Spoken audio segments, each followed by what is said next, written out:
Hello, welcome to another ramble. Today I'm going to talk about relationships and connections and how to determine whether or not a current relationship or connection is worthwhile.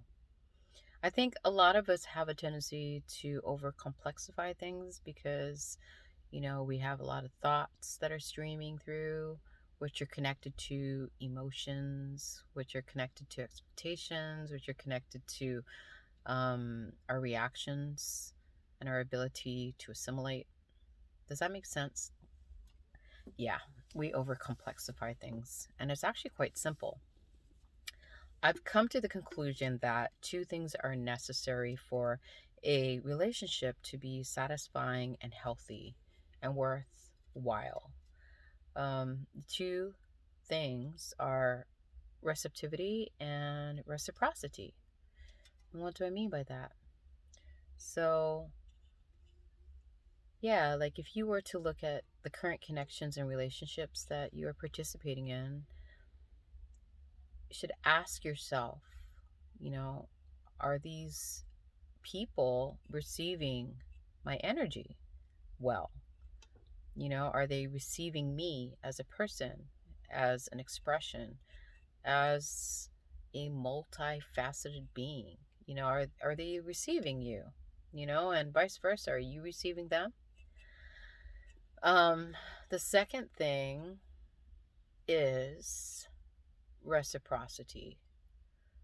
And that's why I think a lot of us are really confused about it, and that's why we end up in a lot of one sided relationships.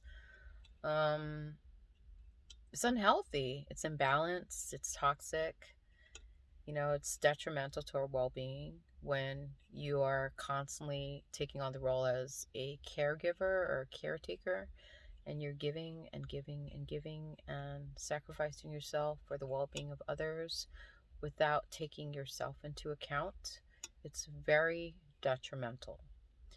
And vice versa. Take a look at the other person. How reciprocal are they? Is there a exchange of energy between the two of you, or is it just one sided? If it's one sided, then there's I think that's a telltale sign to step back, reassess the relationship, reassess yourself. Because I think as caretakers and caregivers, we have a tendency to operate on a belief system that has us thinking that, it's bad to receive, and so that's why we end up in such relationships. So, you could, in actuality, be a major part of the problem, like based on the belief system that you've identified yourself with. I know for years I identified myself as a caregiver and a caretaker. And if you've seen my previous videos, I had to reach a point of exhaustion before I really, really like woke up to the fact that, I've created a identity that circulated around these belief systems that prevented me from, you know,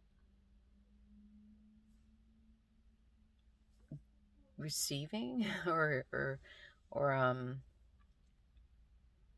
connecting with people who are healthy, I suppose. I don't know if I made sense just then.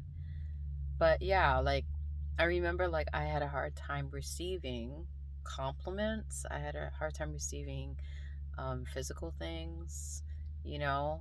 Um, I just had a hard time. And it's because I was in that caregiver identity role.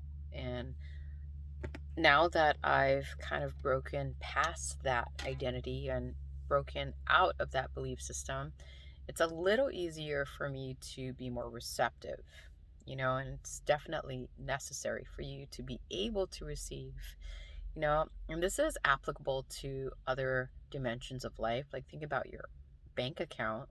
You can't just give, give, give. You need to have something to put back into the account to replenish it. And the same with you, same with your energy, anything really.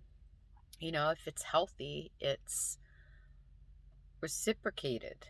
and it's also well received. You know what I mean? So somebody receives you and your energy and they reciprocate.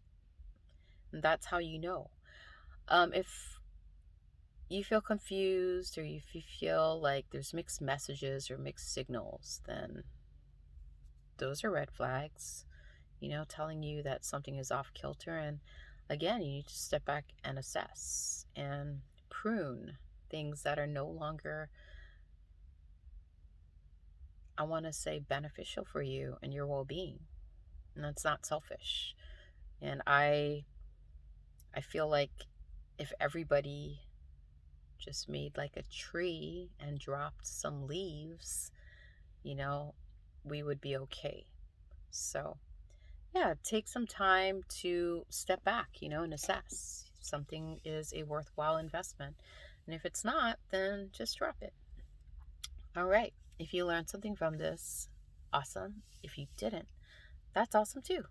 Blessings to one and all. Amen.